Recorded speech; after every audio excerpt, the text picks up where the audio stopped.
Now, these aren't jokes. These are thoughts. These are things that make you say, this may seem terrible, but oh my God, I didn't know you were black.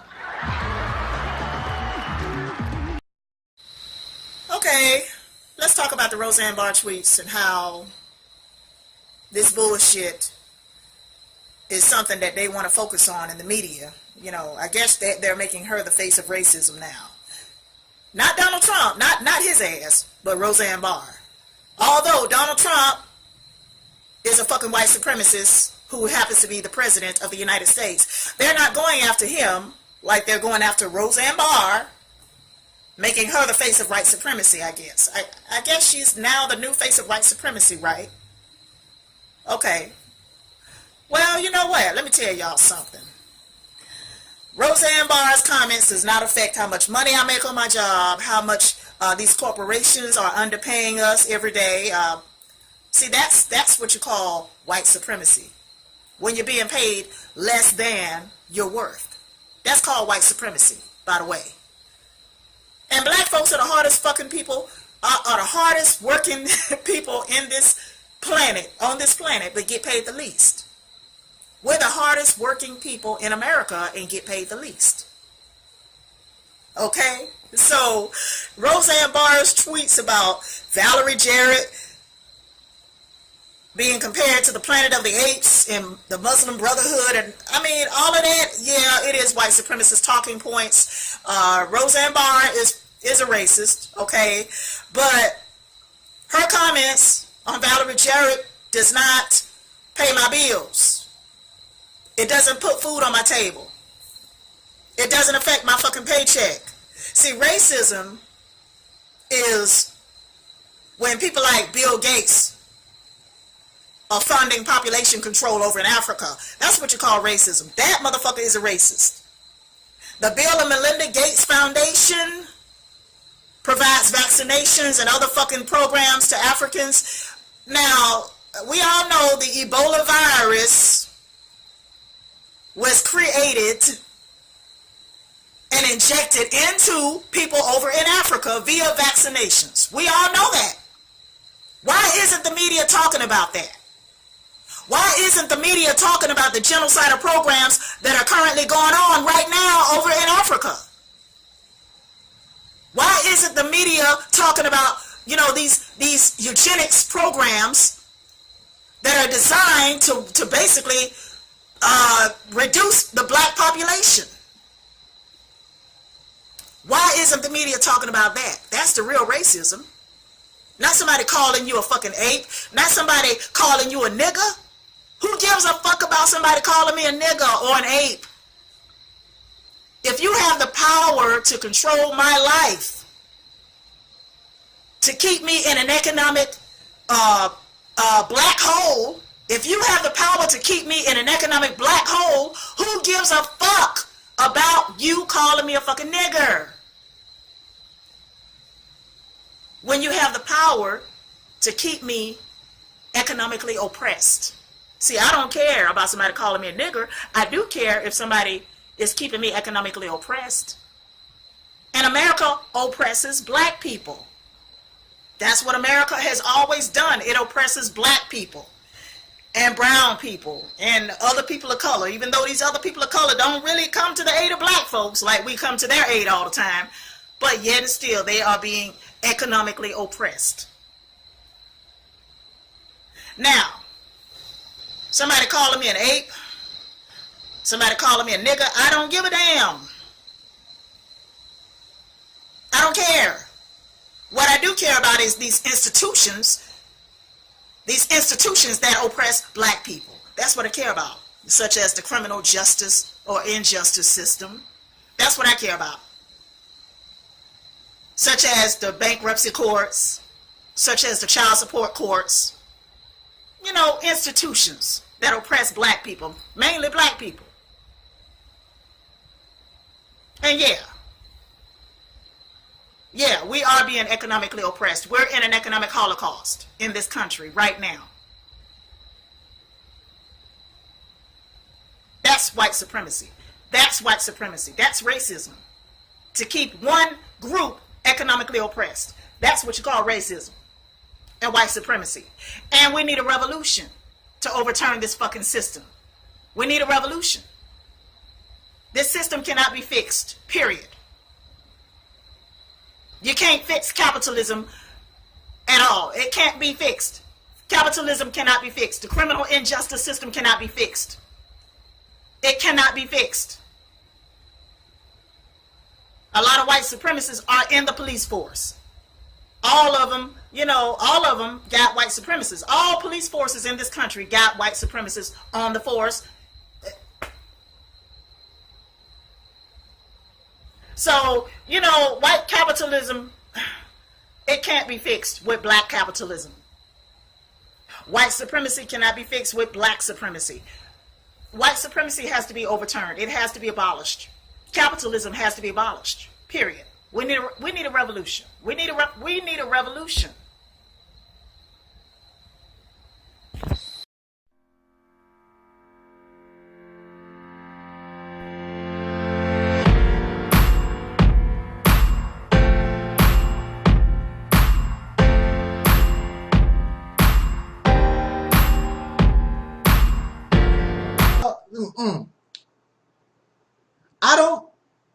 I don't think I got the memo. Did y'all send me a memo? Did somebody? Maybe I have to check my email or my mailbox again, because I didn't get the memo. Do you know what that memo's supposed to be? I didn't get the memo that black men or soul brothers are a threat to white, pink, or Caucasian supremacy. The black man is a threat to white supremacy. I hear that all the time. Well, you know, the white man is scared. The black man is a threat to his world, to white supremacy. Is that right? Let's explore the reality, y'all. If the reality might agree and reality might disagree, let's see what the reality is. Let's start off with this example. Do you know what a rattlesnake is? That little snake that runs around, and when you hear that rattle, you know, well, but that rattlesnake rattle. Now, when you hear that rattle sound, for those who are familiar with that snake, it becomes a threat. And why does that sound becomes a threat? That sound becomes a threat because you know that rattlesnake can bite. That rattlesnake can kill you. That rattlesnake is carrying some poison that can cause you serious harm. In fact, that snake can take your life. Thus, the rattlesnake is a threat because that rattlesnake can cause you harm. There is another snake, I believe it's called a hognose snake. Correct me if I'm wrong. It's been a little while since I studied my nature, watched my nature films. But I believe it's called the hognose snake. One of the defensive tactics of the hognose snake is that it can flip over and pretend to be dead.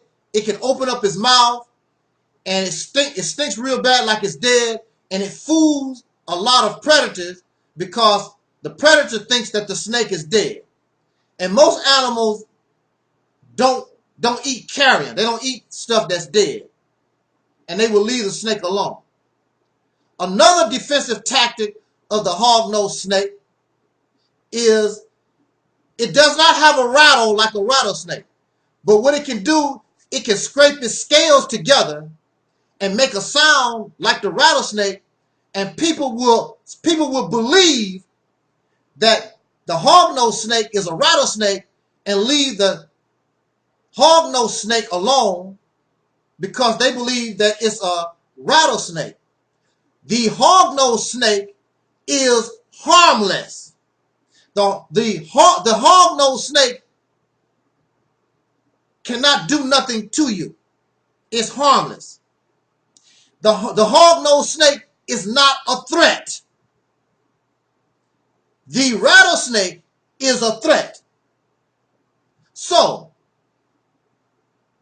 there are many soul brothers, black men, Africans, whatever you want to call yourself, because y'all really don't know what the hell you are.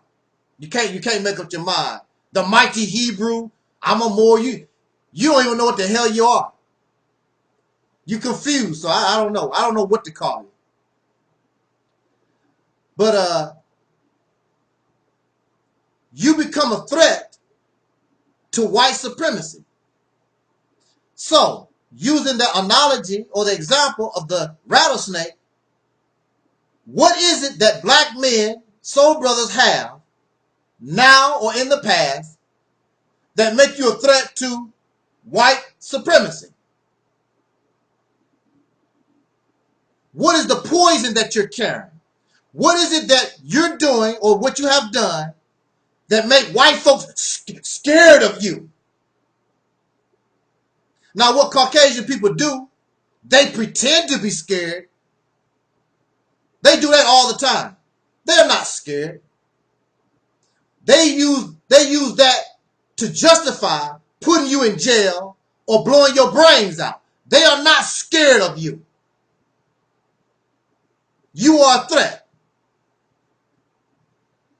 Over 300 years, you was a slave. How was you a threat? Over 100 years, you was under Jim Crow, the black codes. When was you a threat? When I didn't get the memo. When did the black man become a threat?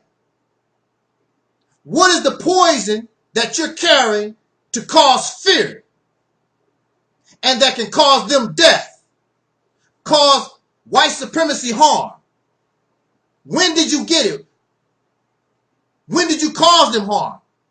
I have no record, and I don't know, except a few very minor incidents like Nat Turner had an uprising and killed some Caucasian people or whatever. But as a whole, as a collective, we're not talking about individuals or what an organization done. We're talking about as a collective, because when you say black men are a threat to white supremacy, you're talking about a collective, and this collective has done nothing. And then these black men, these soul brothers, want to get angry at the soul sisters, the black woman, because the black woman has eyes. She can see you ain't did a damn thing. You're not no threat to white supremacy. And you want to get angry at her because she won't give you some kind of false credit for being a non-threat. You are like, you are like the hog-nosed snake. You can rub your scales together and sound like a rattlesnake. You can lay on your back and pretend to be dead and release a foul odor, but you're harmless. The so-called Negro, the so-called black man in America, we have done nothing to be a threat to white supremacy. You and I have always been a conquered man. You want to pretend like the hog-nosed snake to be something that you're not. You're harmless. Now you have progress and you have done some great things, yes. You are a millionaire basketball player. You are business owners. You have a lot of college degrees on your wall. You're a successful rapper. You're a senator. You are in the House of Representatives. You're a mayor. You are many things, but you're not a threat. You're a basketball player, but you're not a threat. You're a millionaire, and you're educated, and you're not a threat. They don't see you as a threat. You have never been a threat. You can vote. You have money. don't mean nothing. When did the black man become a threat? So how are you a threat to white supremacy? Because when you consider a threat can cause injury, a threat can cause death, a threat can cause destruction. So you are a rapper, you are a mayor, you're a business owner, you're going to open an African-centered school. How is that a threat to white supremacy? White supremacy been kicking your ass going on 500 years. And you've not been able to do nothing about it, but you're a threat. If you was a threat, like the snake, when that snake starts to rattle its tail, people look where the rattlesnake is at and they want to get the hell out the way. Because that rattlesnake is a threat. And if they mess around and let that snake bite them, they know there's a good chance it will cause them serious harm or death. Because it's a threat. You want this false praise. You want this false adoration that you are something that you're not. You are harmless. You've done nothing. They pretend to be scared. When you get angry, they pretend like, oh, the Negroes, oh, they're not afraid of you at all. You're harmless. You've done nothing to show you are dangerous. Not for real. Because whatever you do, they know they can whoop your ass. You're not a threat. If the Caucasian people right now, if them as a majority said right now today, I am sick of these Negroes in America, these black men and these black women, we are sick and tired of them being here. They can round all of us up, put us on a boat, and send us to Africa or wherever. There's nothing you can do with your threatening ass. Nothing. You and your children just pack your bags and get on the boat. Some of you might try to get bad and fight. They blow your brains out and they'll start digging mass graves. That shows you right there you're not a threat. They could get rid of you just like that. What you gonna do to stop them? Nothing. There's nothing that you can do. Nothing. But you're a threat to white supremacy. But white supremacy can actually kick you out of the United States right now if it wanted to. But you're a threat. If you was a threat, they wouldn't be able to do that. And you and I both know they have the power, and if they really wanted to, with your black power ass, you say you don't want to be in America anyway, well, here's your chance. They're going to give you the boats and the airplanes and throw you out. Those who don't want to go, well, we're digging a grave for you. A mass grave. What can you do? But you're a threat to somebody. But these people can do whatever they want to you. So how are you a threat, black man?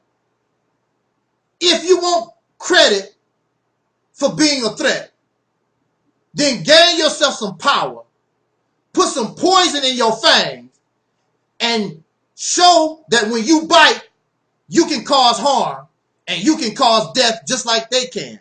But you can't. The only thing you can do is do big talk. The only thing you can do is make YouTube videos. Talking loud, saying nothing. Ain't nobody scared of the black man. You was a slave in the beginning and you're a damn slave right now. Nobody respect you all over the world. No matter if you're a rapper, the president, or whatever the hell you think you are, you're nothing in the eyes of the world.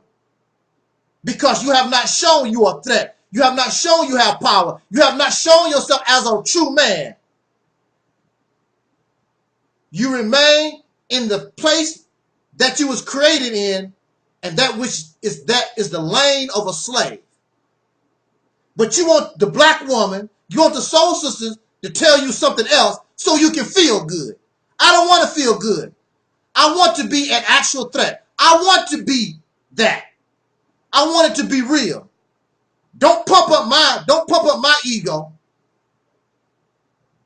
I'm going to step up to the plate. If you want credit like that, step up to the plate and earn it. You don't want to earn it. You want this false praise, like you're doing something, and you haven't done anything. You a threat. You ain't a threat to nobody, except a chicken sandwich. You might be a threat to that. Jot down your comments. I know men don't like what I'm talking about, but I don't give a damn, because you ain't a threat. Check y'all on the flip. Peace.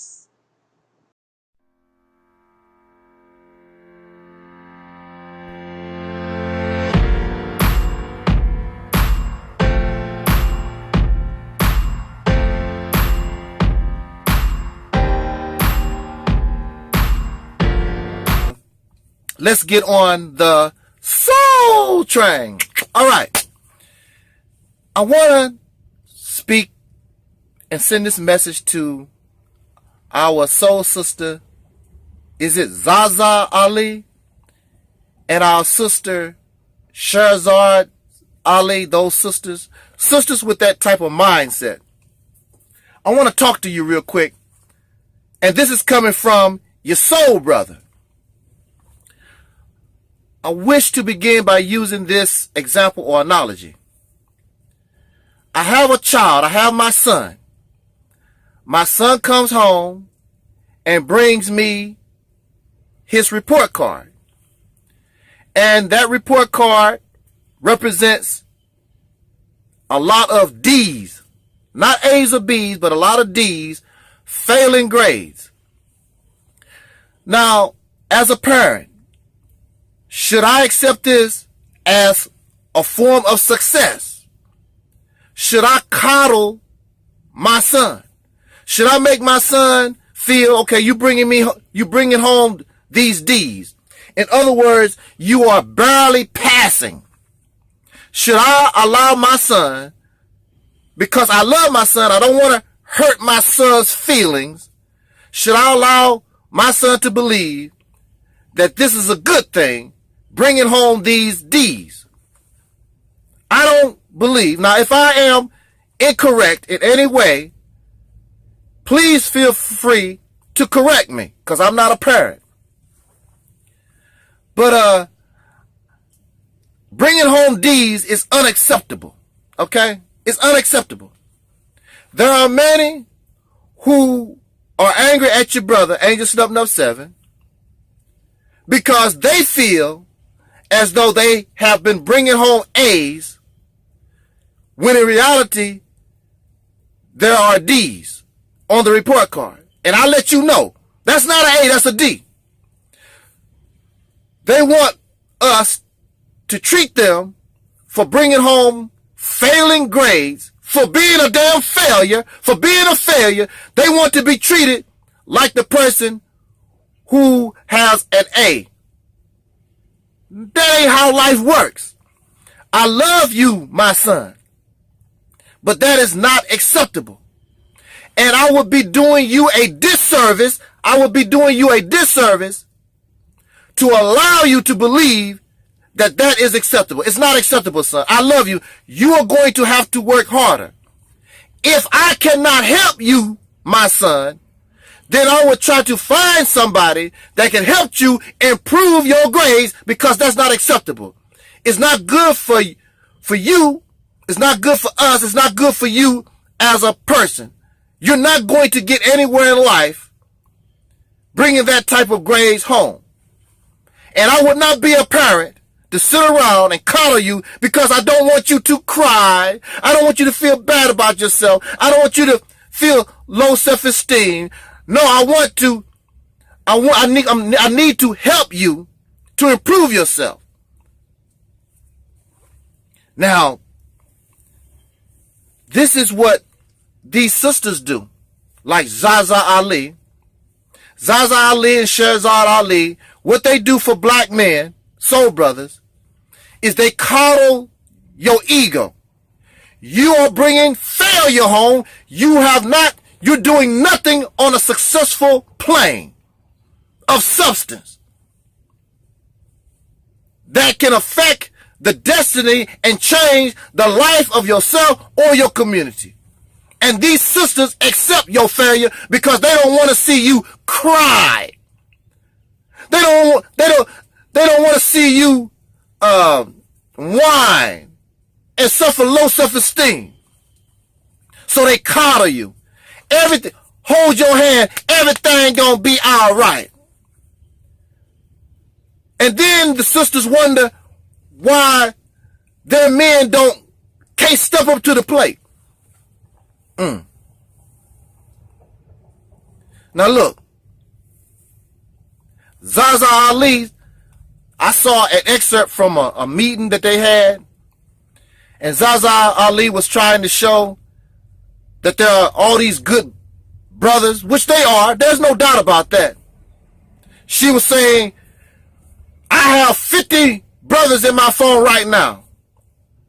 They work for themselves, and she praised them or whatever. My question is, Sister Zaza, are these men united? Are they working together, or are they individuals and separate? They are working for themselves. That sound good. You're working for yourself, but paying taxes to your damn enemy. 90% of what you are, indirectly or directly, still, you have to give the credit to your damn enemy. These men, do you grow your own food? Do you produce the cars that you drive?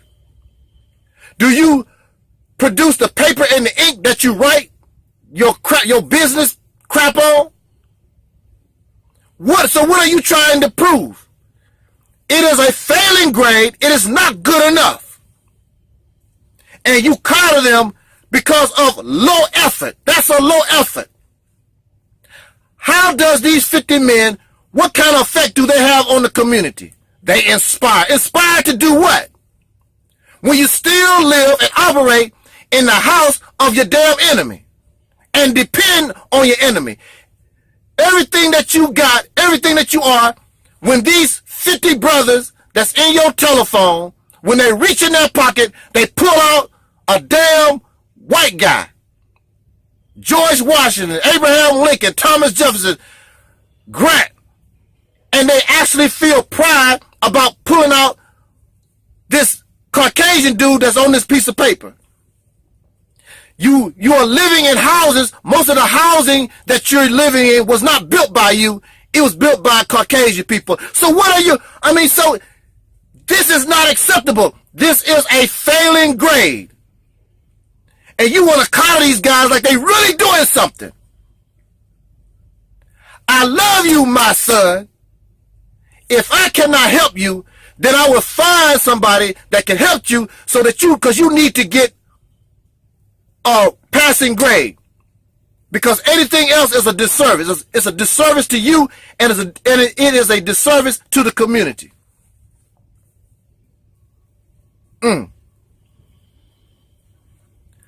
Well, these brothers love this word submit. They love sisters like this. They submit. They know how to submit. You are not worthy. At this time, soul brothers, we are not worthy for somebody to talk about, I'm going to submit to you. What have you done? Everything that we are, directly or indirectly, over 90%, we depend on the Caucasian people. If the Caucasian people decided not to do business with you or whatever, what you gonna do? They decide we're not gonna give you our food. We're not gonna pump water to your house. What are you gonna do? What is there to brag about? We're not making the grade. And we all know that there are, in the educational system, we all know that some of these people, they don't make the grade, but they push them to the next level anyway. That's the mentality of a Zaza Ali and a Sherzad Ali. You know this soul brother ain't making the grade, but you want him to feel good, or you just want him to feel good, so you'll go ahead and pass him anyway. Now look, they like this word submit. And the reason why the brothers love that word submit is because we have submit. We have submit going on 500 years. We lay down and keep letting another man pump us in the backside. So it's a good feeling for us that we can turn around and sisters like Zaza Ali and Sherzad Ali, they don't mind submitting to us, make us feel better because another man is pumping you in the backside. Why do these sisters act this way? Why do these sisters think like this? We are equal. We have different roles, but we are equal. Submit to you for what? We like this submission thing, Sister Zaza, Sister Sherzad. The reason why you think like this is because you have been brainwashed and influenced by that religious garbage that was written by men. That's why you think the way that you do. What makes a man special except he have a penis? You are not equal. You think that you have to submit. You are not equal. He's going to die. He has to drink water. He breathes air. What makes him so superior? You have to submit. And how come ain't nobody else submitting to this guy? You gonna submit because your mind is filled up with that religious rhetoric and dogma that men who hate women, they wrote from the Bible and the Quran and all this other crap. It did not come from God. God did not write the Bible. God did not write the Quran. It all came from men who want women to be their damn slave. That's all that's about. So they can feel good about themselves. And that's what it's all about. Slavery. Who can I make a slave? God wants slaves and the men want slaves.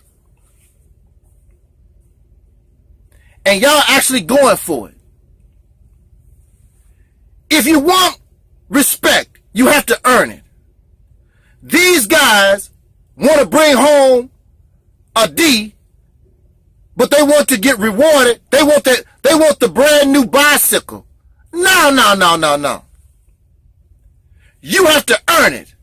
And you sisters do yourself a disservice, and you making your men even weaker because you are allowing them to believe that a D is just as good as an A. No. So Angel Stumped Up 7 all over the internet. A lot of brothers don't like me because I'm not going to allow you to come around me with your D, parading it around like it's a F. You are a failure, and I'm going to tell you.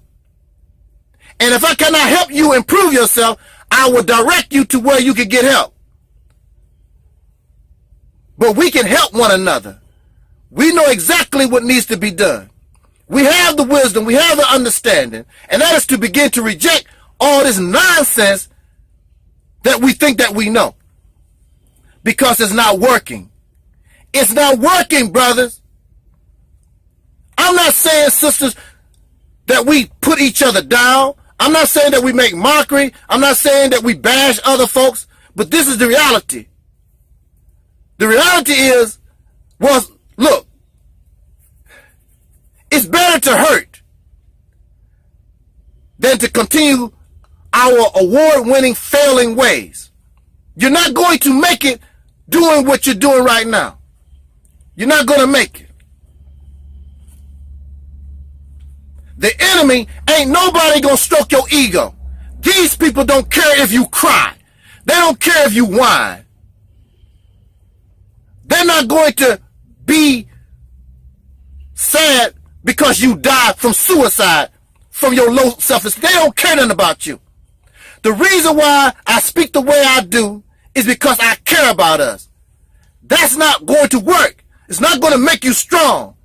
We have to deal with reality, the way things are. And if you do that, in the long run, it's better for you. Right now, you ain't going nowhere. That's why, as a collective people, we have not progressed. We have done nothing. We have not gone no further than what they accomplished during the civil rights era.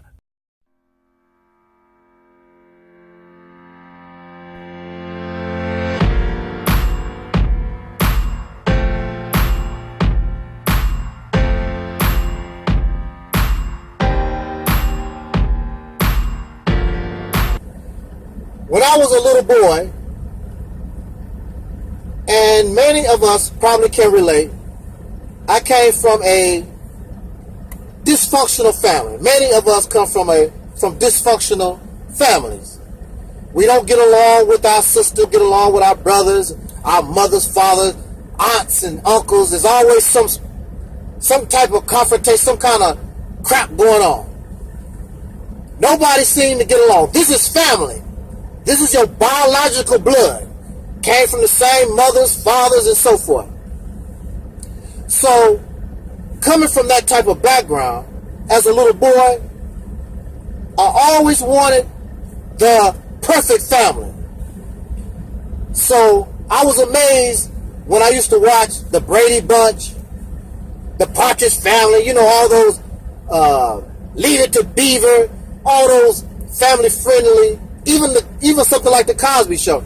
All these family-friendly type television fantasy shows. But I always wanted that, even as a little boy.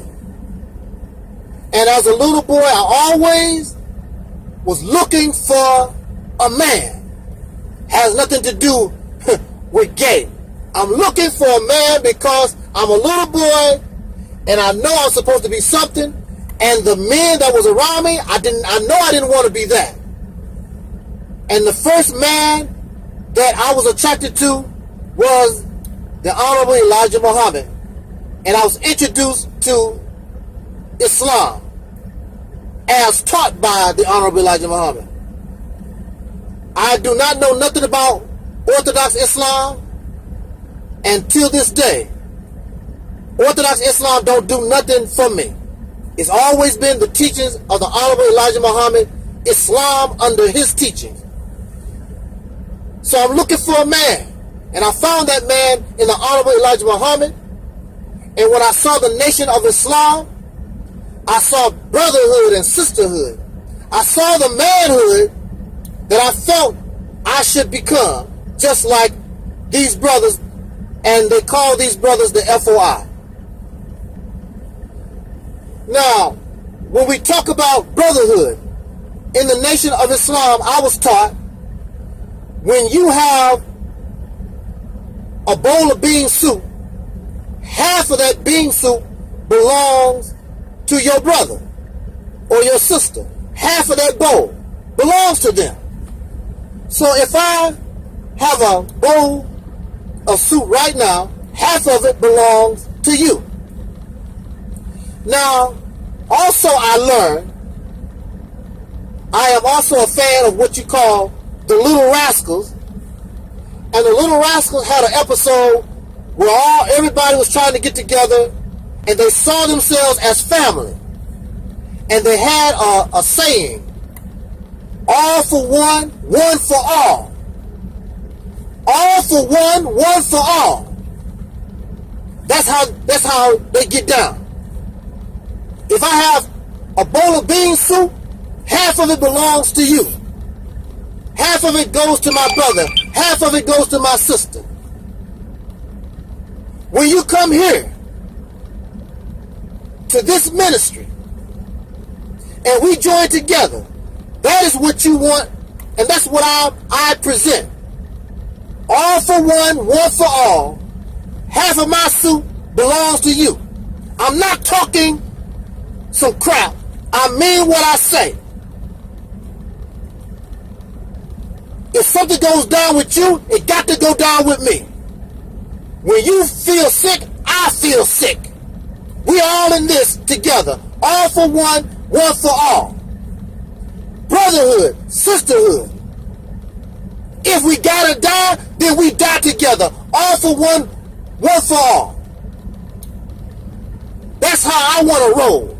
That's family. That's tight. And see, whether you like it or not, many gangs, they seem to be built upon something like that. Because if you hurt one gang member, you got to go after all of them. Brotherhood and sisterhood. That's how we need to get down. If I see that you need something, you should not have to ask. I have my brother or my sister is in need, I have to come to their aid. All for one, one for all. If we gotta be homeless, we all homeless together. One for all for one. But now, there are those who talk. There are those who talk brotherhood. There are those who, talk. They talk brotherhood. It sounds good. And I want to go back to the Nation of Islam. And I remember, if a brother have a bowl of bean soup, half of that belongs to my sister, half of that belongs to my brother. However, see, this is what gets me.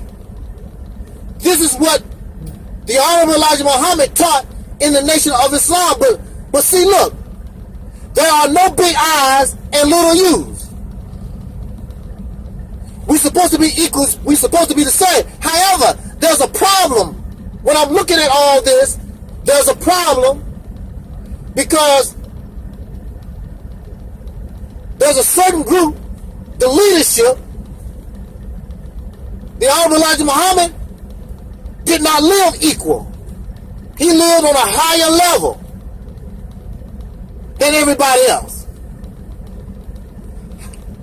Is that all for one, one for all? When somebody is like a king or a queen, and then you got all us little guys underneath you, that's not equal. That's not all for one. That's not what I don't want to build nothing like that. I want to build a village.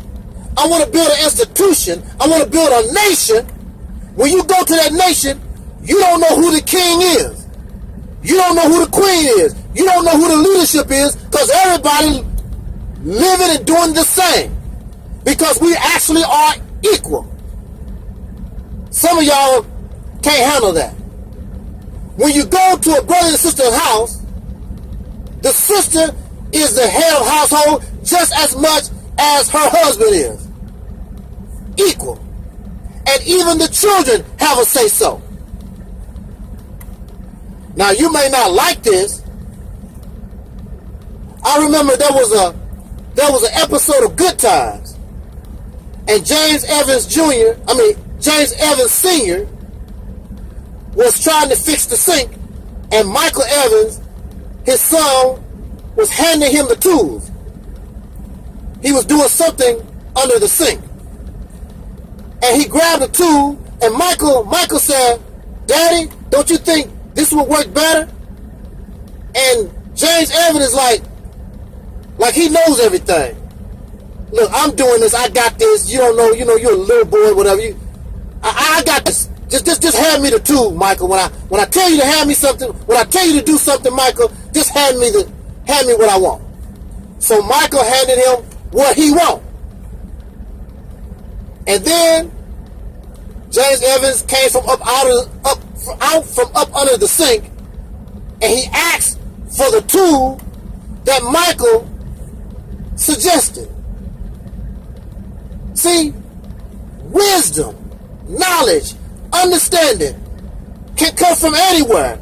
Even our babies, even the little children, you think they don't have no life experience. That don't mean they are stupid. Our children can teach you something. Matter of fact, our children, because they are still curious, may see a lot of things we missed as we was growing up. They can see it, and we missed it. all for one for all. Half of whatever I have belongs to my brother and sister. That sounds good, but for many of us, we're not going to do it because, you know why? I work for all mine. That brother, he don't go to work. He don't do nothing. Why should he get half of what I got? See, that's your problem. You too worried about what somebody else is doing instead of carrying out the principle. If we carry out these principles, we will make everybody all for one for all, because we're going to uplift. If other brothers and sisters you think are not carrying their weight, then we lift them up so they can. Instead of being your stingy, greedy ass. Y'all stay with these white folks. You stay with the pinks. That's what you deserve. Y'all stay with them. You don't need a nation of your own. You stingy and you greedy and arrogant just like your massa is. In order to change, what's the sense of changing your condition if you're going to be just like your oppressor? That's what's wrong with Africa right now. All those people on that continent have the same mentality as their oppressor.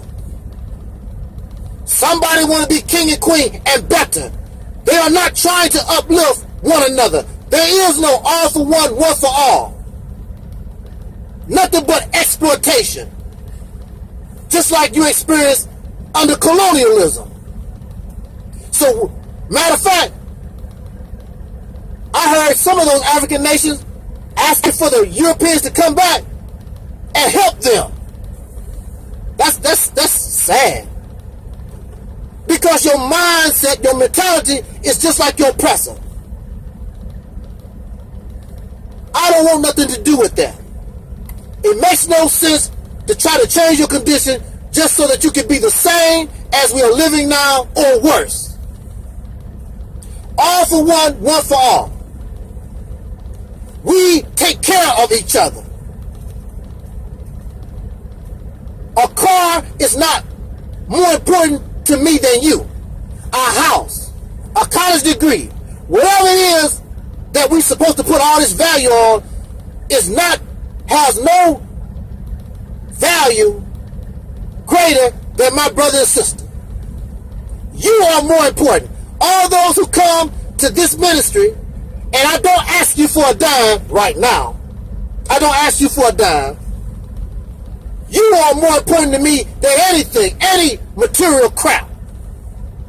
That's why it's easy for me to go in my pocket and I can give out $100 and $200 or whatever.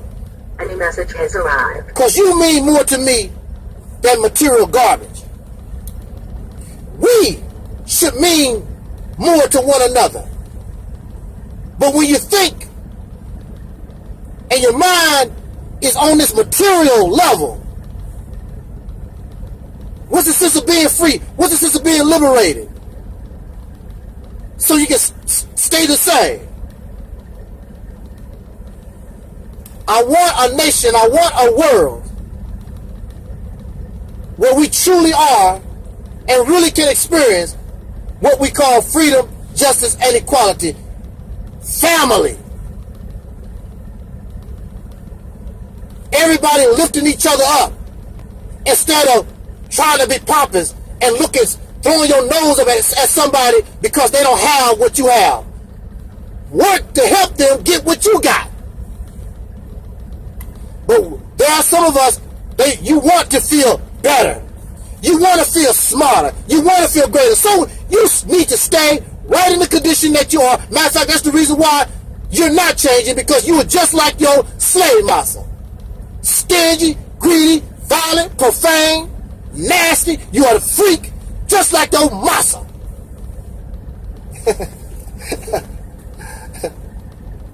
I'm looking for real brothers and sisters. I'm looking for real family.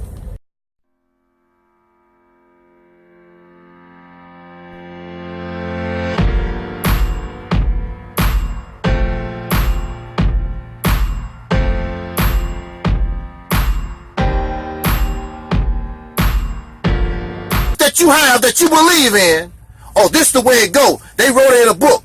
Somebody else in a book will say, expose, this is how it go. So you might believe it. So you might believe in Santa Claus, and somebody else will say, I can prove there is no Santa Claus. That's the problem with books and science.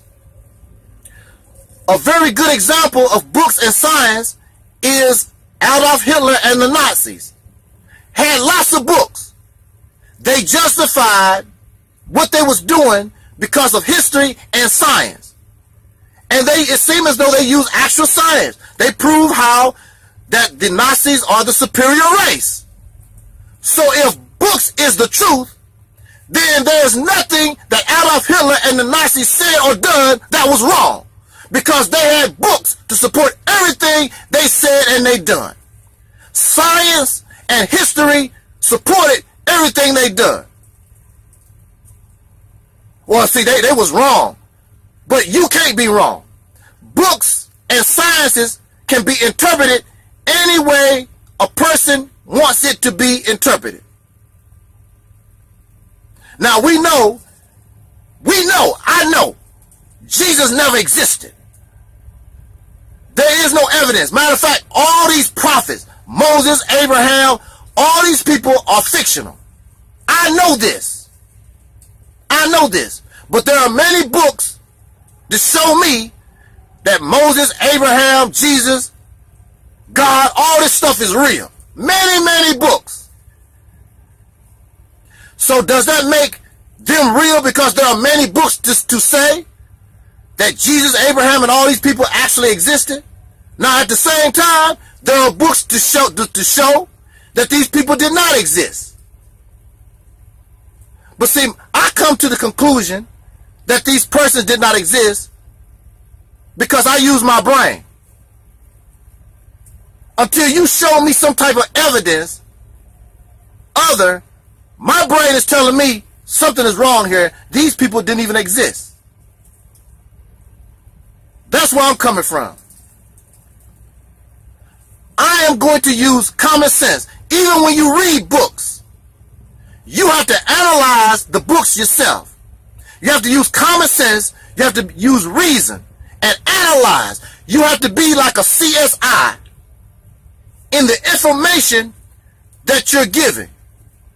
Y'all take this stuff on face value. Comedic teachings, since you did not exist 5,000 years ago, you are taking somebody's word that this is true. You have not done any research yourself. You did not go to Egypt. You can't read hieroglyphics, whatever it is. You have no idea. You are basing your belief in what somebody else wrote and what they say. Because reality tell you, the descendants of slaves born in America, we have no connection to Egypt. We have no connection to Kemet. None at all. We have no contribution to that history at all. But you have connected yourself to a place where you don't belong. You've never been. I know, none of y'all, none of your relatives have lived in Kemet. None. No information from those people was passed down to us. This is a fact. But it don't stop you from making a claim, we are of Kemet. And y'all spot all this African Kemet stuff, and you feel good. Nothing but some feel good stuff. I'm not into that. I'm not into that. Plus, I don't need no hand-me-downs. I don't need nothing from my mother. I don't need nothing from my father, of whom I do know. When you become an adult, when you come into your own, you begin to do your own thing. So it don't make no difference to me if we did come from Kemet. I'm going to do like James Brown said, I'm getting ready to get up and do my thing. Ha! I'm getting ready to do my thing. Because this is not 5,000 years ago. They lived, said, and did what they did during that time. You are not like your parents. You're not going to live like your parents. Your parents was born, or they was teenagers during the 1950s. You ain't into that. Some of y'all like 1950s music, but y'all not into that. You must do what you have to do in accordance to time. You and I did not live during that time. Each time period, each generation changes. So here we are, we look dumb and silly. Hebrew Israelites trying to dress up to look like ancient people they never knew. We trying to dress up and look like Egyptians, wearing all these symbols and ankhs. Trying to look like some kind of Arab or whatever. I don't know what y'all think these Moors look like. Trying to be somebody you never been, instead of trying just being yourself. Well, we made into European. Well, you just have to start from there. That's what we are. We're chocolate covered Europeans. So what? That's what you are.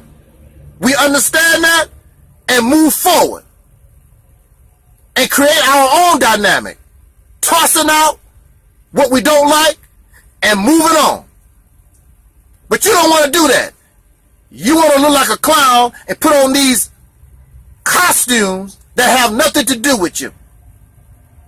So pound per pound, you want to challenge this ministry based on your books that is fallible and filled with error.